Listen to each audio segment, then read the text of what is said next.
This episode is brought to you by McAfee. I got a message that our flight was canceled. But they can put us on another flight, and we just need to confirm our credit card info. Wait, I got a security alert from McAfee. It flagged that message as a scam. McAfee's scam detector automatically spots and alerts you to suspicious texts, emails, and deepfake videos. Learn more at McAfee.com/online protection. Welcome back to I Want That Too, the podcast where Disney merch meets Disney history. I'm entertainment writer Jim Hill, and as always, I'm joined by the lovely Lauren Hersey, and we are in T-minus country for the holidays, right? I mean... Well, this podcast goes live on Christmas, so Merry Christmas. There we go. Were you a good boy this year, or were you on the naughty list? I think I may have made the top 5 on the naughty list. I am anticipating coal futures. You know, I mean, it's just just the notion of I could corner the coal market this year. I'm just saying. But I mean, whether you've been naughty or nice, it sounds like you were telling me that you're going to have some presents too, Jim, from Jim under the tree that you're excited about. Is that right? Yes, actually. On previous editions of this podcast, I talked about a couple of items. For example, I talked about the Mickey gnome that my daughter Alice made me aware of that evidently was introduced at the Tokyo Disneyland Resort in 2023, and now is this big hot item. And I mentioned I saw one on eBay, and I wanted to show that I don't just talk the talk, folks. I walk the walk, and here he is, the Mickey gnome. Very cute, don't you think, Lauren? Oh my gosh, I love him. He's bigger than what I thought he was going to be based on the pictures we looked at. I have to admit as well. And here on the bag, the tack on the bag says it's in celebration of the 40th anniversary of the resort. Dreams go round. And this was an item offered during the Disney Festive Winter celebration. And speaking of things I talked about those Pixar toys, the Christmas themed ones, and I mentioned in a previous podcast that I did go back to the Target, I did buy them, but then I was like, it's Santa is towed by 8 little reindeer, and I only had one little, snowmobile that was made to look like a reindeer. So I was showing Lauren before we got started here, I have a problem. Because I now have 6 little reindeer snowmobiles, and 2 more will arrive in the mail shortly. I ordered those off of eBay, and so when I guess it's Doc Hudson who's actually dressed as Santa.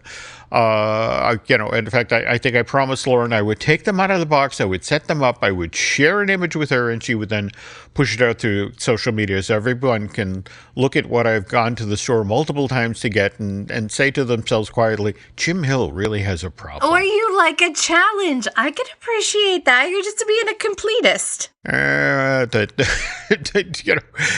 That's a polite way of putting it. All right. Anyway, we have, again, this is our is it going to be? Yeah, it's going to be our last show for 2025. And we have quite a bit to talk about, don't we? Yes, we do. So we are closing out the holidays with a mix of, old school and some modern fandom. We think you might like it. We've got one last festive exhibit that's worth squeezing in before the season ends. A Disney Store sale that may solve some next year's Christmas shopping early. And we got to talk about Taylor Swift and Disney, which has me very excited. There's your modern. And then, Jim, you're talking to us about, we're going Jim Henson style, right? With a holiday favorite? Yeah, the Christmas toy. So there you go, folks. We got puppets, we got pop stars, and consumer products. All of the classics. But before we get to that stuff, we of course have to acknowledge our sponsor. And this episode of I Want That Too is brought to you by our friends at UnlockMagic.com, which is the same trusted team behind DVC Rental Store and the DVC Resale Market. And if a trip to Disney or Universal is anywhere on your Christmas wish list this year, Unlock Magic is a very smart place to start. They offer great deals on Walt Disney World tickets. And more to the point, these arrangements will be handled by people who know Disney travel inside and out. So visit unlockmagic.com to grab the best ticket deals and make that future trip just a little more magical. So, all right, now to the news. What did we chase down this week, Lauren? Okay, so I'm cheating a little bit here because I knew what the feature is going to be, and I thought maybe you'd be excited about this. It's the Center of Puppetry Arts in Atlanta is wrapping up their holiday exhibit. Do you see this? Yeah, and it kind of kills me I didn't get down there in time to see this because, of course, one of the things they're it caught my eye right away. Some of the puppets being displayed here are very, very cool. Yeah, so this is called Festive Features, and it closes December 28th. So like we said at the top of the show, this is something that if you're in the Atlanta area, you have like 3 days after Christmas, but it's a kind of snooze you lose situation until maybe next year. And and what was particularly special about Festive Features is they pulled out actual holiday puppets from classic productions, like, for example, Jim Henson's Emmett Otter Jug Band Christmas. All right, and I'm sure you can tell us all about that because I know nothing about that. Oh, well, and what's interesting is second half, or on the feature today, we'll talk quite a bit about Jim Henson and holiday specials because Jim really leaned into that at one point. But this is one of the quieter, it actually featured Kermit as sort of the narrator, but it was mostly about, it aired back in 77, first on HBO and eventually wound up, I think, on ABC. But it's the story of Emmett Otter and his mother, who both enter a Christmas talent contest trying to win money so they can buy a Christmas present for one another. It's sort of, the gift of the Magi, only starring otters. And it's set at Frogtown Hollow. It's all puppets, not a single human in the thing. Features a lovely score by Paul Williams. You may know the song from this, When the River Meets the Sea, and then Barbecue. Just an amazing little special from the late 70s. Yeah, I'm going to have to check this out. I know you're talking about a Christmas toy, and so we were watching some of that on YouTube, but I'm not familiar. But anyways, back to the exhibit. I think what's really cool is that you can see these puppets up close and personal, and if this was a favorite of yours, to see those little details and intricacies that you wouldn't necessarily notice on a TV screen. Well, the other thing that's fascinating about Emmett Otter's Christmas, and in fact, again, we live in this time of year. If you think about, there's Elf the musical, there's A Christmas Story the musical, and what was particularly interesting for me, Lauren, is I want to say this was 10 years ago, 15 years ago. Henson invited me down to Connecticut where they were trying out Emmett Otter's Jug Band Christmas, the musical, live on stage. And I actually got to interview Paul Williams as part of, them working on that show. And it was this lovely little thing that wasn't quite there yet. In fact, that was the thing Paul admitted, we have some work to do.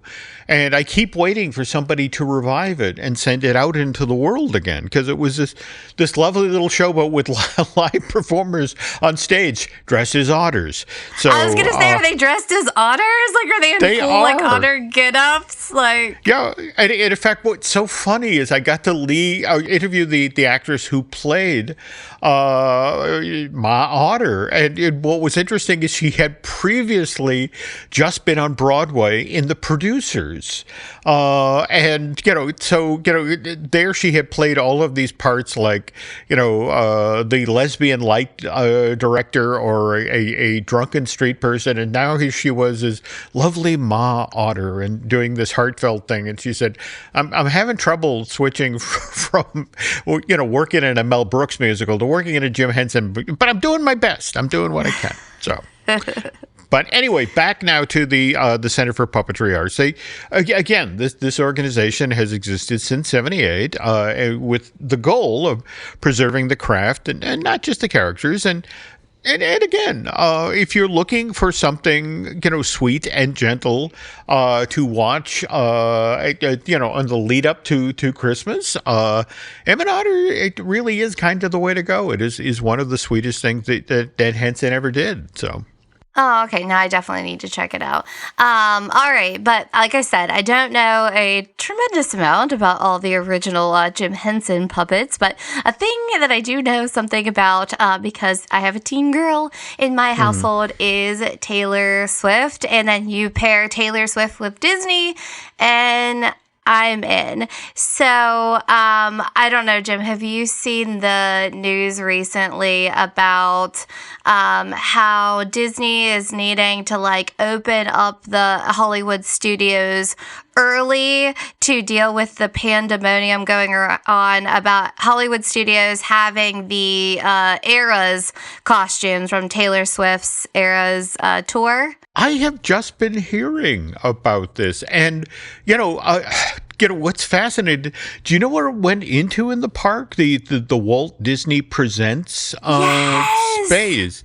Well, first of all, the original iteration of that thing was done by your friend and mine, Jim Schul, and it was fascinating when we were down there in November. It was kind of holiday central. I mean, this was where you could go to meet Santa.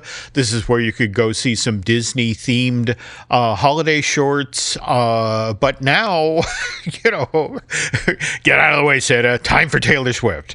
So, how early are they opening the studio now for all of these Swifties? I think that they're opening an hour early to try to help thin out some of the crowd. Do you think that this is their answer to the Wicked outfits that are in Universal? That they're like, oh, you think you got Glinda and Elphaba? Well, we got Taylor over here. And what was interesting, when I was down there in November, I did actually go over to Universal Studios Florida, to the old Betty Boop Lucy exhibit building, which is where both their Wicked costume display and their retail setup is set up. But again, it was the day the movie opened, and it was a tiny little crowd. Listen, there is nothing that can move the needle quite like Taylor Swift, even if it is just seeing the outfits that she's worn. Yeah. But speaking of outfits, though, that was actually the real news piece, is that the Disney store just released a Disney Princess t-shirt online, and it's not officially branded as a Taylor Swift item, but it does say today was a fairy tale on the front of the shirt. Okay, that kind of gives it away, doesn't it? Kind of? Oh, yeah. Right. So fans clocked it right away, wouldn't expect anything less. So it's that soft baby pink, it's oversized, and then it has the embroidered Disney princesses on the back, which were Cinderella, Belle, Jasmine, Aurora, Tiana. It's very romantic. I'm wondering if it is being released in advance of Valentine's Day, because that song was a part of the Valentine's Day movie back in 2010. So I don't think there are any accidents when it comes to Taylor Swift. Wow. Okay. And And let's remember, we also have our Disney Plus documentary series about the end of the Eras tour, right? In fact, isn't that multiple documentaries? Did I hear that correctly? Yeah, so it's a docu-series. So they dropped the first 2 episodes, I believe last week, and then I think we got the remaining 2 this week. Lainey has been dying to watch it, and she's, mad at me because we have to watch it together. And then they're going to re-release the Eras tour as a standalone on Disney Plus with the added songs from her new album. So it's gonna, be slightly different. So the timing is there. The timing is good, and Disney knows if there's anything that their demo likes is, Taylor. And I did want to mention here that this is not the first time that there were Taylor Swift's lyrics on Disney shirts. Oh. So earlier this year, there was a shirt. So there's a song called Florida from the Tortured Poets Department. And it said Florida with 3 exclamation points and then had all the Disney parks. That one was actually Disney that put that out. And then I got Lainey one on Amazon earlier this year that said Meet Me at Midnight, which is another one of her songs. And can you guess what princess that was tied to? Oh. Gotta be. The girl of the cinders, Cinderella. Yeah, gotta be Cindy.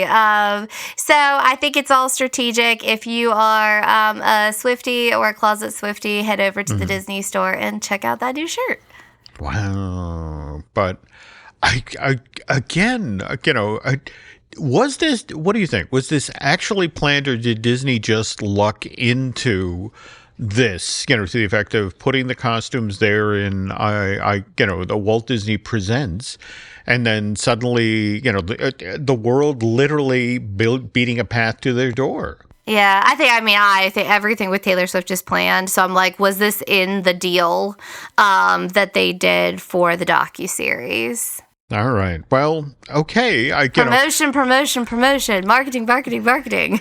And forgive me for just putting this out there, but I'm sure you saw over the past week or so that Disney is zeroing in on who's going to play Rapunzel in the live-action Tangled movie, which will begin shooting next summer.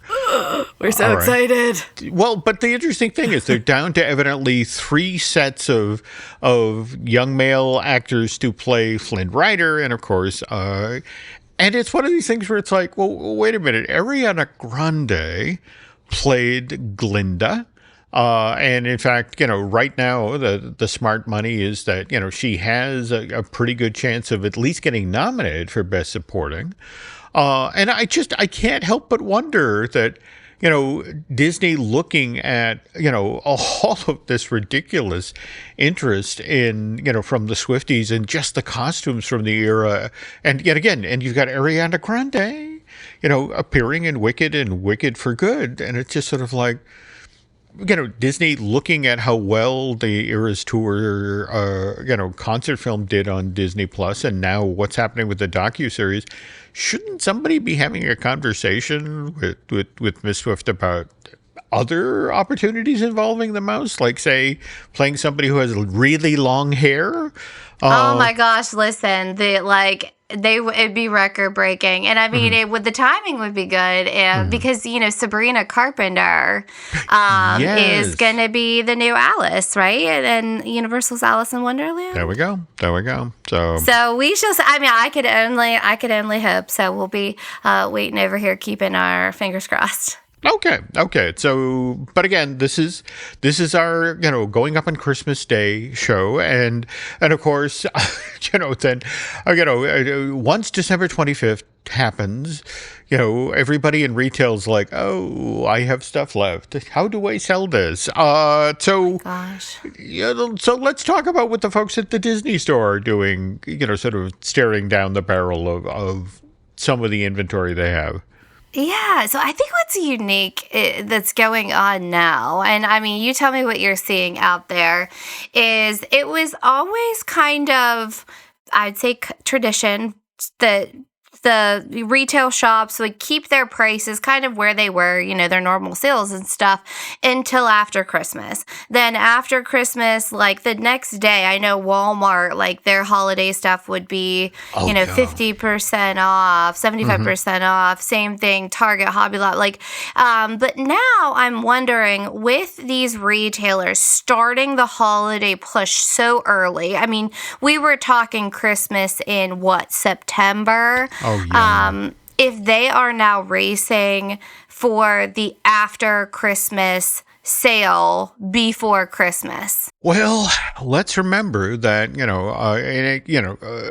in 2025, there was a lot of discussion in the public square of affordability and, the whole notion that, and that definitely colored holiday shopping this season. So, sort of working the angles here, I would have to assume that, if the Walmarts and the Disneys of the world, we're sort of looking at, okay, we've sold a good portion of this, but we have some of this available still. Week 10 days out ahead of the holidays. Let's get a little more aggressive about the sales. In fact, based on what you're sharing here now, Lauren, I'm going to be fascinated to see what's going on, because face it, December 26th, 27th, and 28th, that's a weekend, after the actual holiday. And, the whole notion of what's the pricing going to be like on those 3 days to either get people to shop online or to go to their local brick and mortar. So yeah, and I mean, we were at Hobby Lobby maybe a week ago, and they already had their Christmas stuff marked 60% off. Wow. Yeah, right? And now we're talking about Disney, it's before Christmas that we're recording this, and they're already having, they're up to 50% off sale.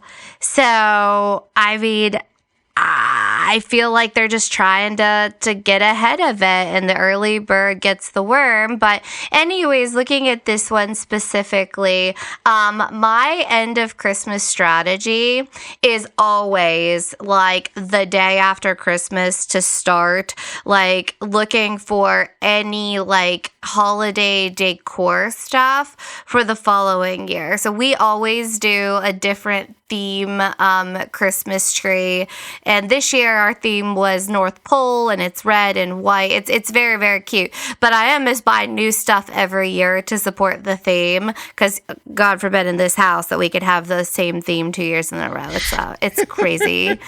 You can blame that one on Eric. Okay. But I've been eyeing up the holiday decor for next year, and that big Mickey pillow with the embroidered Mickey, it's down to $17.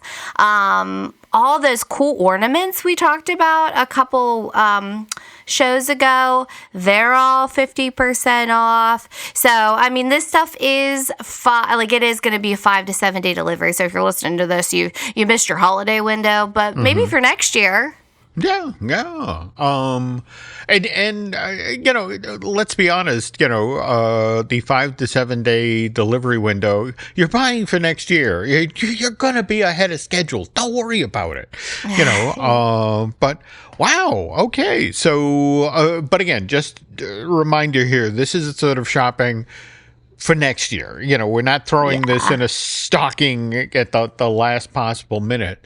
But wow. No, that window has closed. Even Amazon Prime. Did you see Prime now is not 2-day shipping for the months of November and December? People on my Facebook were having they had thoughts. Oh, I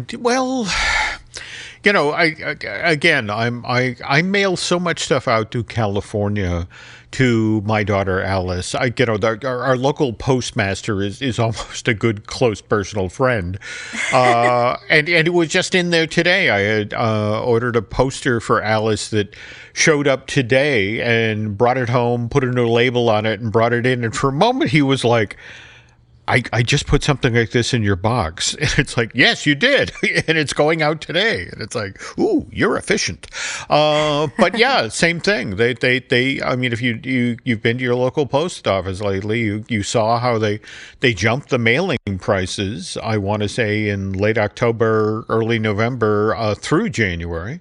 And at the same time, if you think about the huge storms that were going across the country earlier this week, just the notion of, look, I know you're paying for priority, but and I get that it, what it says on the outside of the building, neither rain nor sleet nor snow nor hail, but it's like we're putting these on planes, we're putting these on trucks, and if the planes can't take off or the trucks are stuck in a snowdrift, I'm really sorry, but yes. But anyways, all right. So we need something a little cheerier to lift our spirits. Okay. Talking about shipping delays. What do we got coming up in the feature, Jim? Well, we are going to talk about, again, you mentioned at the top of the show, a Henson special from the 70s, a Christmas toy, and some of the Pixar-related concerns that tie back to this particular holiday special. But before we do that,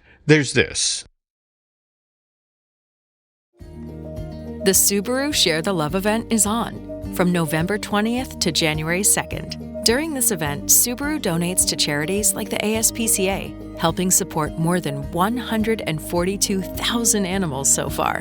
When you purchase or lease a new vehicle during the 2025 Subaru Share the Love event, Subaru and its retailers will make a minimum $300 donation to charity. Visit Subaru.com/share to learn more. Oh, Hilton stay, your beds are soft and cozy. No lumpy couch, no stiff futon, no shower line at crack of dawn. Oh, Hilton stay, a holiday you're saving. When you want holiday comfort you can count on, it matters where you stay. This season, enjoy spacious, comfortable rooms and friendly service when you book with Hilton instead. Hilton for the stay. This is Jason Momoa, and I'll be your finance professor today. Welcome to Banking Smarter 101 with Chime. Bam! First lesson, sign up for Chime and set up direct deposit. You'll be joining millions of members banking fee-free. Second lesson, get cash back on eligible purchases while building credit and a higher APY on your savings. That's how you bank smarter this season. Fa-la-la-la-la, class dismissed. Join Chime today. Chime is a financial technology company, not a bank. Banking services and a secure Chime Visa credit card provided by the Bancorp Bank N.A. or Stride Bank N.A. Members FDIC. Optional services and products may have fees or charges. Details at chime.com/feesinfo. With a qualifying direct deposit, earn 1.5% cash back on eligible secure Chime Visa credit card purchases. On-time payment history may have a positive impact on your credit score. Results may vary. APY means annual percentage yield. Learn about credit building and more at chime.com.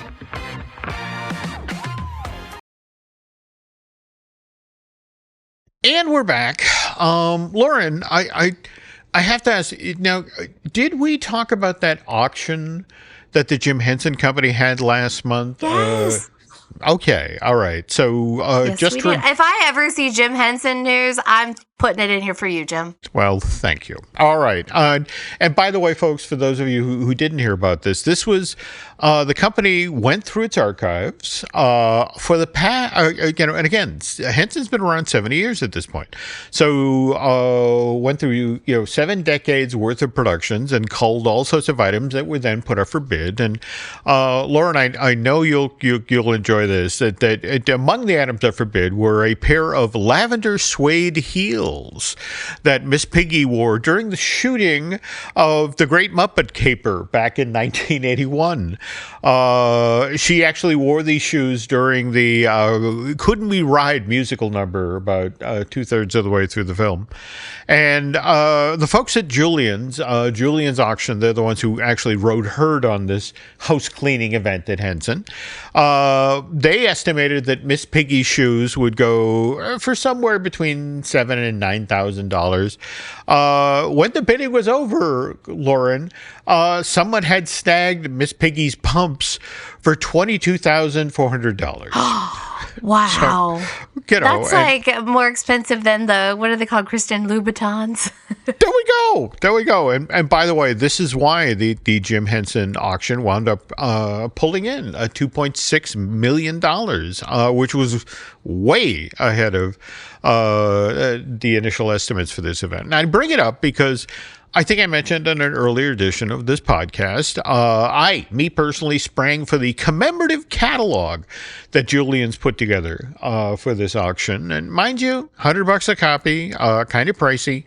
But if you're a Henson history buff, as I am, I wanted this for reference. And I was paging through that as I was getting ready to write today's feature story, and I came across an image of Meteora, who, Lauren, is Queen of the Asteroids. And at this auction last month, a stunt marionette version of this action figure character, again, used in production of Jim Henson's A Christmas Toy holiday special, which, by the way, debuted on ABC December 6th, 1986. That went for $7,680. And I bring up Meteora because, Lauren, she's been this character that has intrigued Pixar fans for the past 30 years. And that's because Meteora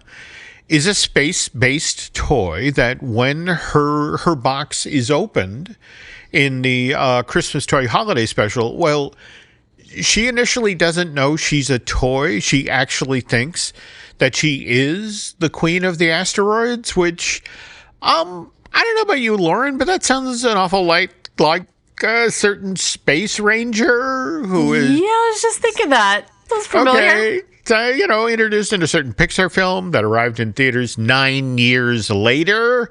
Maybe you heard about this one from November of 1995, Toy Story. Look, there has always been this story out there about how the folks at Pixar may have lifted certain story elements from Henson's A Christmas Toy and then used these very same story elements to help sort of shore up Toy Story's plot, which, look, everybody knows, the original Toy Story had a very tough time coming up with a storyline that Disney liked. In fact, there was that, they actually called this, Lauren, Black Friday. That there was this day in November of 1993 where Toy Story came within inches of being canceled. But anyway, now, do me personally think that the folks at Pixar lifted stuff from A Christmas Toy to try and fix the storyline of a Toy Story? And I gotta say, no. All right. What? Well, first of all, and we'll get to this later on in today's feature, but, the notion of, they stole from, this holiday special. And it's like, wait a minute, pal. Toy Story actually started out as a holiday special. In fact, when Pixar first pitched this project to Disney, it was going to be an expansion of their Academy Award-winning short from 1988, Tin Toy. It was literally called A Tin Toy Christmas. So it's one of these things where it's like, I think you need to pay a little bit more attention. On the other hand, a Christmas toy, which, by the way, when it went into production up in Toronto back in October of 86, this was Jim Henson returning to a very specific type of television program that was very, very good to the Muppets in the past, and that was the holiday special. And very first time that Henson did a holiday special was back in 1970. This was the Great Santa Claus Switch that aired on CBS as a special Christmas edition of the Ed Sullivan Show, and it starred Art Carney, the Academy Award-winning actor who these days is mostly known for playing Ed Norton on the Honeymooners TV show. But in this holiday special, he played Santa Claus and the villainous Cosmo Scam, which I love that name, Cosmo Scam.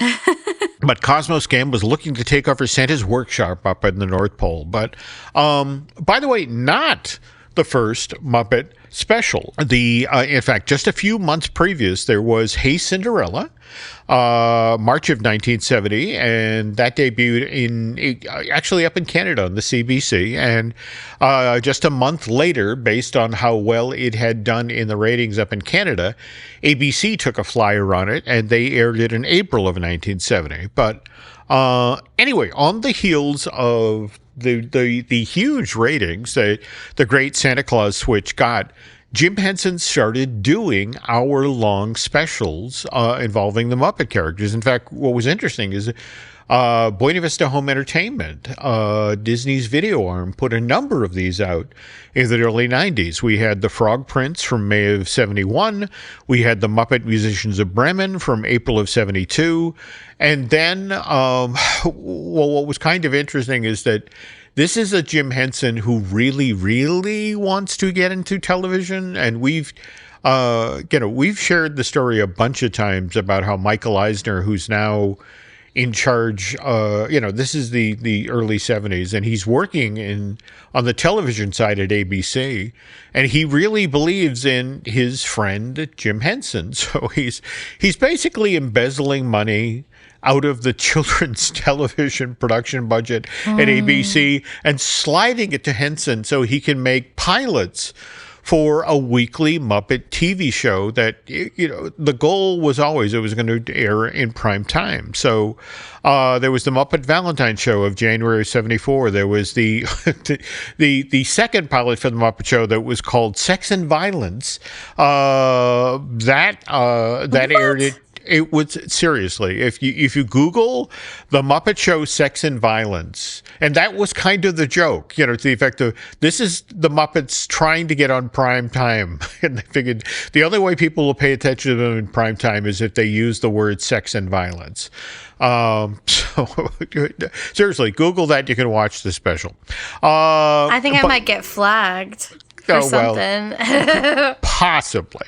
But what's interesting is on the heels of that, now, mind you, neither of these pilots get picked up by ABC, but they do get the attention of Lorne Michaels, who in October of 1975 launches Saturday Night Live. And of course, the Muppets are on that for the first season with The Land of Gorch. That doesn't work out, and eventually we get the Muppet Show in syndication in that debuted September of 76. But back to the holiday specials now, and remember, we talked at the very top of the show about Emmett Otter's Jug Band Christmas, and so it's literally the second year that the Muppet Show is on the air, and it's just now becoming a success. The first year, it took a while for the Muppet Show, the syndicated show, to find its footing. But by year two, Miss Piggy is emerging as a star. Likewise, Gonzo and Fozzie. So it's definitely finding its feet. But this is the same time that Jim, just to be sure, to shore up the financial safety of his company, he does a Christmas special. He does the Emmett Otter Jug Band thing. And what's fascinating about this, Lauren, is that for the next 3 years, he does holiday specials. I mean, for example, in 78, we get Christmas Eve on Sesame Street. That, by the way, airs on PBS. And then in December of 79, we get John Denver and the Muppets Christmas Together. That also airs on ABC, and that turns out to be a best-selling Christmas album for the next 5 years. In fact, that does so well that they actually make a sequel. Mind you, it doesn't air till May of 83, but we get our Rocky Mountain Holiday, and same thing, that comes with an album. Now, if we're talking now about the Christmas Story holiday special, this came into the world in an interesting sort of way. Are you familiar with Fraggle Rock? The Heck yeah, that's what I was going to tell you. Like, that's my Christmas memory. Okay, so like what is it that they did the special episode in '84? The Bells of Fraggle Rock or whatever it's called. Yeah. Okay, all right.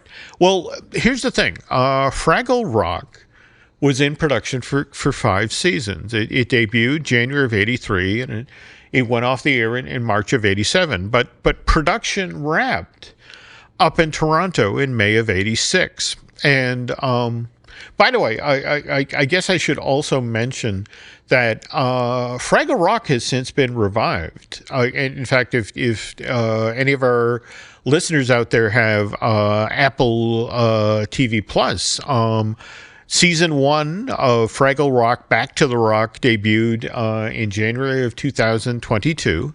There was a second season in March of 2024, and I bring that up, Lauren, because earlier this month, their holiday special, The First Snow of Fraggle Rock, debuted on December 5th. And from what friends tell me, it's lovely. But you got to go over to Apple TV Plus to see that. But anyway, if we step back now to, again, Fraggle Rock officially ends production of the original series in May of '86. And this meant that a lot of people that Jim Henson really cared about were suddenly out of work up in Canada. And Jim felt bad. And so, it's just like, all right, what, we need to do right by these people. So they come up with the idea for a Christmas toy, which Jim was always wheels within wheels. It was the notion of, well, let's do a holiday special that potentially could be a backdoor pilot for a TV series. So they shoot it up there, again, in October of '86. It airs that holiday season. By the way, it's basically a reunion project for, the Fraggle Rock cast as well as the production team. And in fact, the only veteran Muppeteer who couldn't come back to work on this thing was Frank Oz, and that was because Warner Brothers had just decided they really, really, really did not like the end of Little Shop of Horrors, and Frank had to frantically reshoot the end of the movie because it was still going out into theaters December 19th of 1986. But anyway, A Christmas Toy airs on, again, December of '86. And they do actually eventually get a TV series, The Secret Life of Toys. Now, mind you, doesn't debut till 1994. And it's actually over on the Disney Channel. And in fact, this is one of those things that came to life after we lost Jim Henson, and the Henson family was frantically sort of digging through the pile of projects, so looking for things to keep people working, and this thing, very, very strange production history, Lauren. It was actually shot over in Germany to keep the cost down. There were only 13 episodes made of this thing, and it was, even then, it was like each episode was 2 11-minute long stories sort of put in back to back, but it was a lot of the same characters from A Christmas Toy holiday special, Rugby the tiger. But anyway, as we mentioned a moment or two ago, this was not the only time that a holiday special led to a series or a movie. And we'll get to that again in a second. But first, this. When the holidays start to feel a bit repetitive, reach for a Sprite Winter Spiced Cranberry and put your twist on tradition. A bold cranberry and winter spice flavor fusion, Sprite Winter Spiced Cranberry is a refreshing way to shake things up this sipping season. And only for a limited time. Sprite, obey your thirst. Does it ever feel like you're a marketing professional just speaking into the void? But with LinkedIn ads, you can know you're reaching the right decision makers, a network of 130 million of them, in fact. You can even target buyers by job title, industry, company, seniority, skills, and did I say job title? See how you can avoid the void and reach the right buyers with LinkedIn ads. Spend $250 on your first campaign and get a free $250 credit for the next one. Get started at linkedin.com/campaign. Terms and conditions apply. Here's my 30-second story with Guinness. As soon as my sister and I get home for the holidays, we don't even unpack. We head straight to our pub. The bartender already knows our order, Guinness and fries. We laugh all night, catch up with old friends, and walk home with faces sore from smiling. It's one of my favorite nights of the year. That was my 30-second story with Guinness. Guinness Draft Stout. Please enjoy responsibly. Imported by Diageo Beer Company, USA, New York, New York.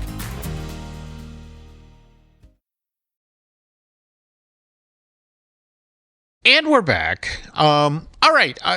Look, as we were just discussing, look, Henson was very, very into doing holiday specials. In fact, the year after A Christmas Toy debuted on ABC, Lauren, we got the Muppet Family Christmas special in 87.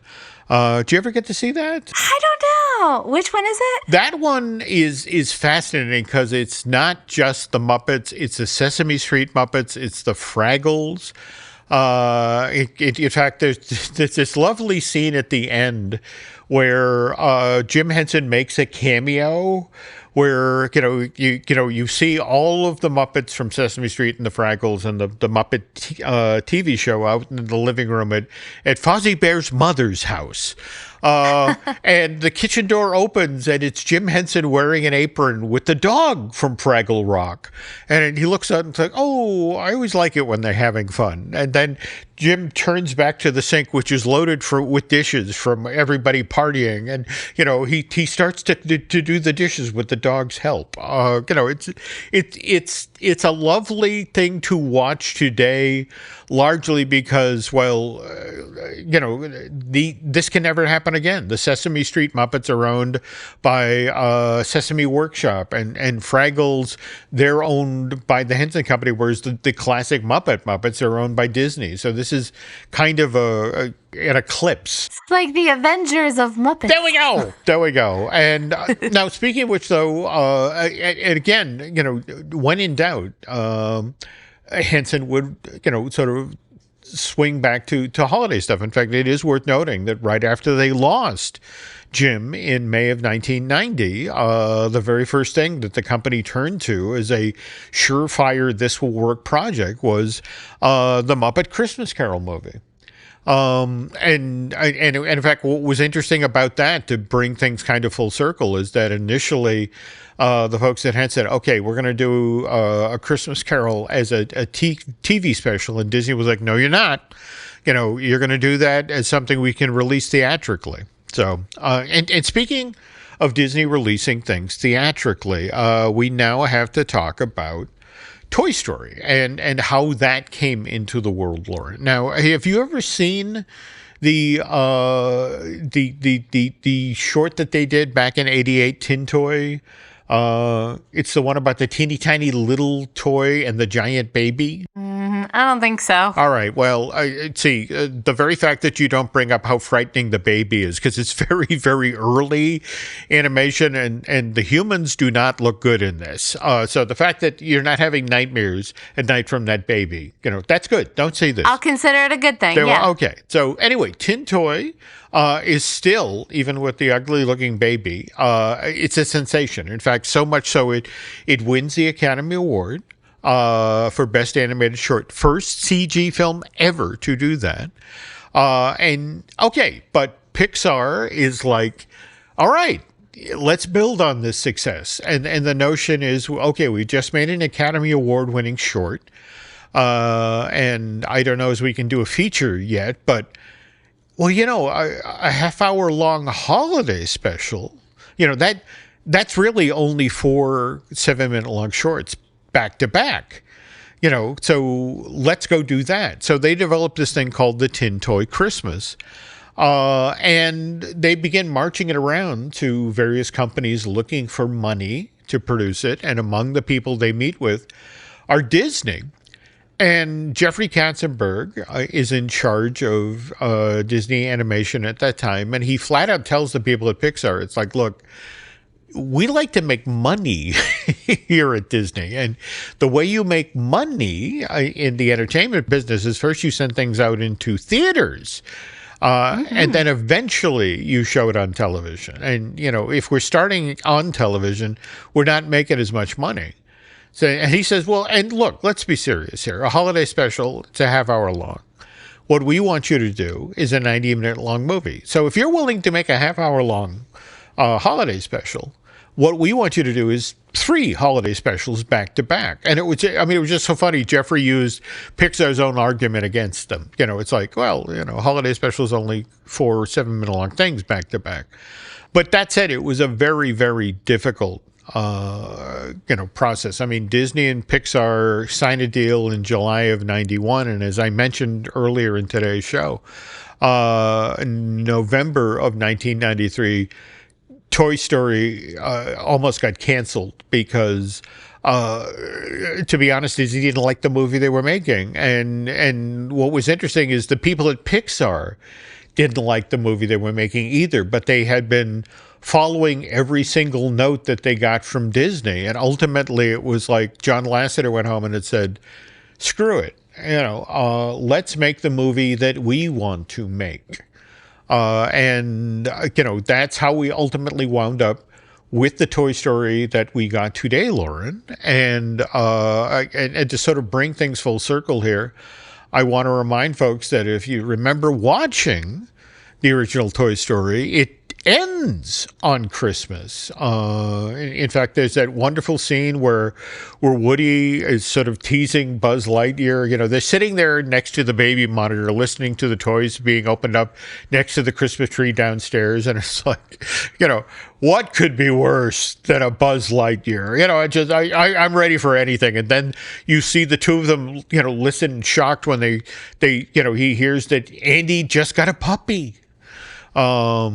But anyway, to bring this full circle, it is worth noting that it took 25 years, but Pixar did eventually get a Toy Story holiday special. They got the Toy Story That Time Forgot that debuted in November of 2014, and it has kind of an interesting message about maybe not buying your toy or child every toy that they want. Anyway, to sort of bring today's show to a close here, again, Lauren and I know that you folks are listening to this podcast on Christmas Day, but if you want to keep that good holiday feeling going, might I suggest, as you folks are, you finished your holiday dinner and you're sitting down on the couch, you're looking for something interesting to watch tonight, let us suggest 3 things you can check out. You've got your Emmett Otter Jug Band Christmas.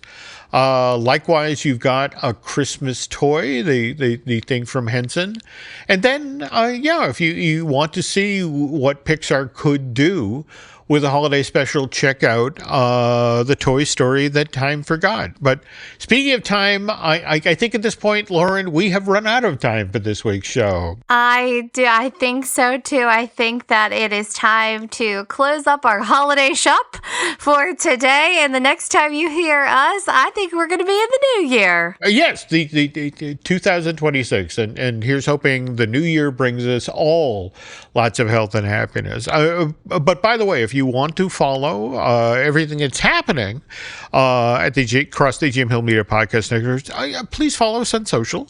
And don't forget to check out our Patreon for bonus shows and early access. Yes, and if you have a question, an idea for a future episode, we'd love to hear from you, however you find us. But if you want to send us an email, Jim's at jim@jimhillmedia.com, and I'm at Lauren at laurenhersey.com. Oh, and if you like the show, folks, leave us a quick rating or review. It helps other Disney fans find out about I Want That Too. Yep, that does it for today's episode. Thanks for listening, and we'll see you next time on I Want That Too.